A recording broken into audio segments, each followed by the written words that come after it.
بسم اللہ الرحمن الرحیم۔ آج کل دنیا بھر میں کورونا وائرس کی وبا کا چرچا ہے اور یہ کہا گیا ہے کہ یہ پوری دنیا کے اندر پھیلی ہوئی ہے اور مزید پھیل رہی ہے۔ اس کو روکنے کے لیے اور اس سے بچنے کے لیے احتیاطی تدابیر اختیار کرنا بہت ضروری ہے، اور بعض حضرات یہ سمجھتے ہیں کہ یہ تدابیر اختیار کرنے میں توکل کے خلاف ورزی ہوتی ہے۔ یہ بات صحیح نہیں ہے۔ خود رسول کریم صلی اللہ علیہ وسلم نے حکم دیا ہے کہ ایسے موقع پر احتیاطی تدابیر اختیار کی جائیں۔ رسول کریم صلی اللہ علیہ وسلم نے طاعون کے بارے میں یہ فرمایا تھا کہ جب کسی جگہ طاعون پھیلے تو باہر کے لوگ اندر نہ جائیں، اندر کے لوگ باہر نہ آئیں۔ اس قسم کی تدبیریں اختیار کرنا شریعت کا بھی عین تقاضا ہے۔ اس لیے اس موضوع پر جو ہماری حکومت کی طرف سے، محکمہ صحت کی طرف سے جو ہدایات دی جا رہی ہیں، ان ہدایات کی پابندی نہ صرف یہ کہ مناسب ہے بلکہ شرعی اعتبار سے بھی ضروری ہے، کیونکہ اگر حاکم وقت کسی مصلحت کی خاطر کسی بات کا حکم دے تو سب پر اس کی تعمیل اور اس کی پابندی لازمی ہو جاتی ہے۔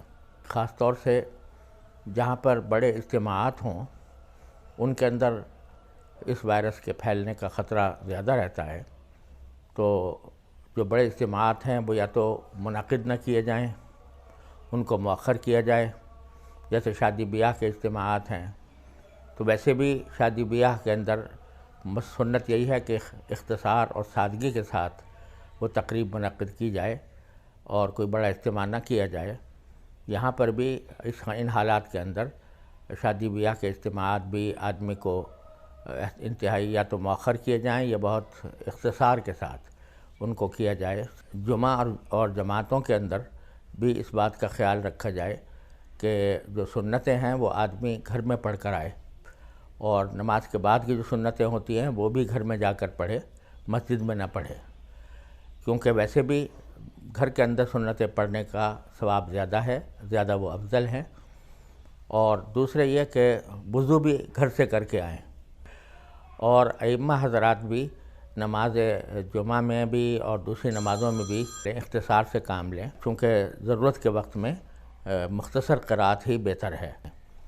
اسی طرح جو ہدایات محکمہ صحت کی طرف سے دی گئی ہیں کہ اگر وبا زیادہ پھیل جائے تو مصافحہ کرنے سے بھی پرہیز کریں، تو اگر یہ ہدایت آتی ہے تو اس پر بھی عمل کرنا چاہیے۔ جتنے ایسے کام ہیں جو فرض اور واجب نہیں ہیں ان کو اس وبا کے سلسلے میں چھوڑنے میں کوئی مذاقہ نہیں ہے، اور اس کا بہت اہتمام کرنا چاہیے، کیونکہ یہ اپنے لیے بھی بہتر ہے اور اپنے ہم وطنوں کے لیے بھی ان کو وبا سے بچانے کا ایک طریقہ ہے جو رسول کریم صلی اللہ علیہ وسلم کی ہدایات کے عین مطابق ہے۔ اس پر عمل کرنا چاہیے۔